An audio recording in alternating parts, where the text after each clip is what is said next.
Hello everyone, this is the CS Revelation. Welcome to a new video on Java.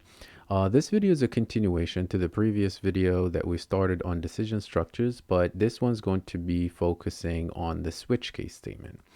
Now, in the previous example, we looked at the if, else, if example, but sometimes if we have, let's say, a big number of conditions that we're testing for, the if else if statement becomes less efficient, and therefore we use the switch statement. Now, the switch statement is a multiple selection statement. It allows you to model complicated logic. Okay, it does similar work to the if else if statement, but it is more efficient when there is a bigger number of cases that we're testing for. So the switch will choose one of the cases depending on the result of the control expression.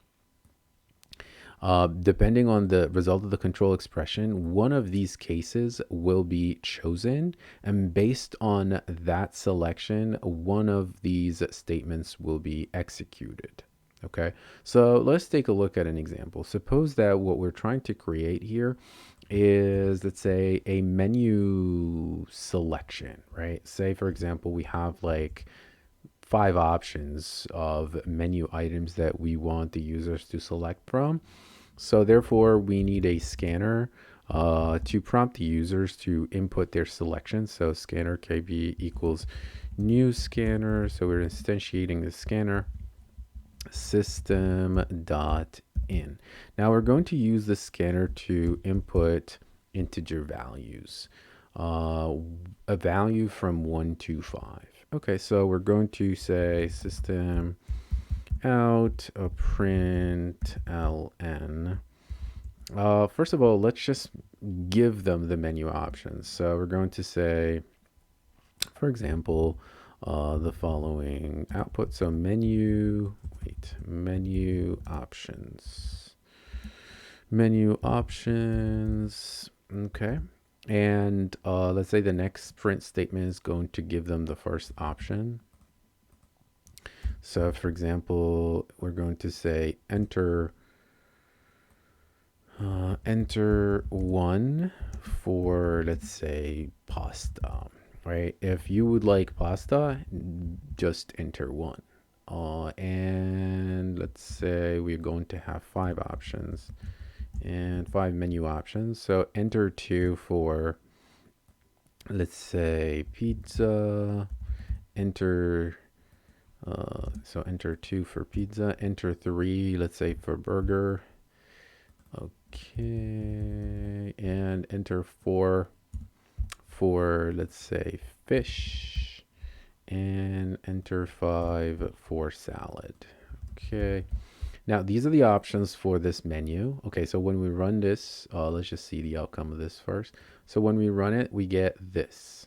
So this is the output that we got. It's the listing of the menu options. So we're going to say these are the menu options. So enter 1 for pasta, 2 for pizza, and so on.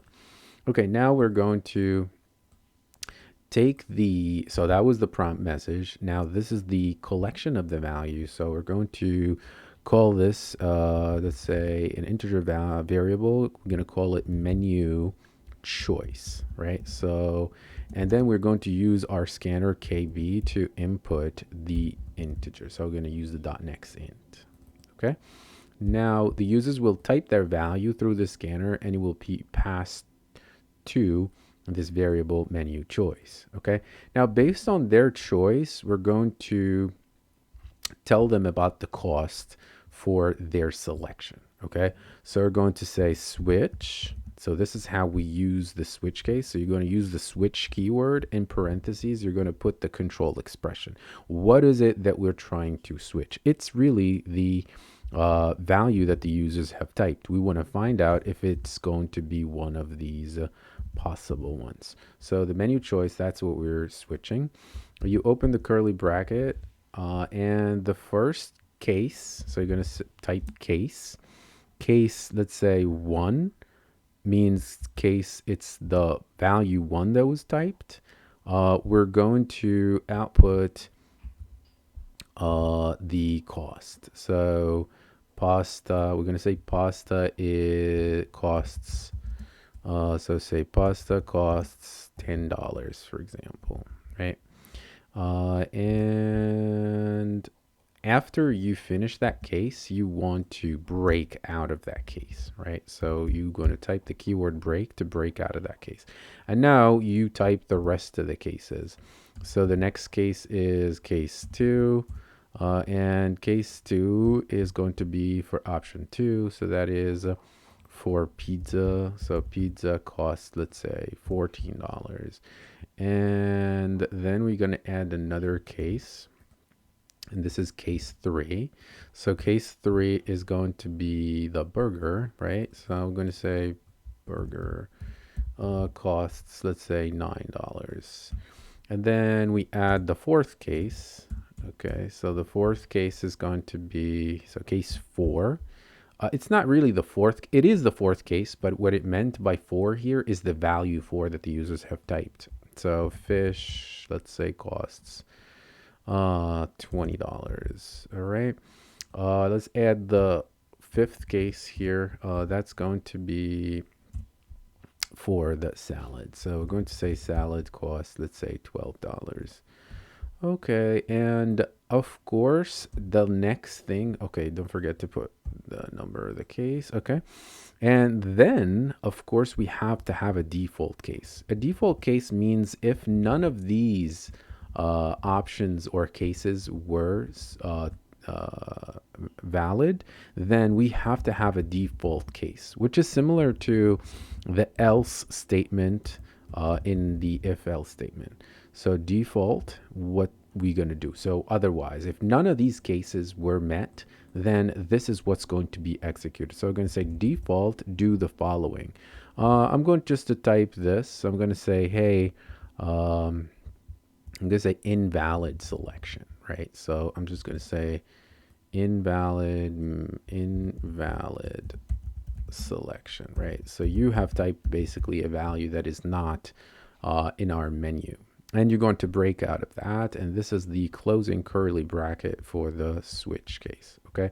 So notice that our switch case starts here with the curly bracket and ends here. So when you click on one of these curly brackets, it shows you, it highlights the matching curly bracket. Okay, so now we have created our switch case. Let's test this out.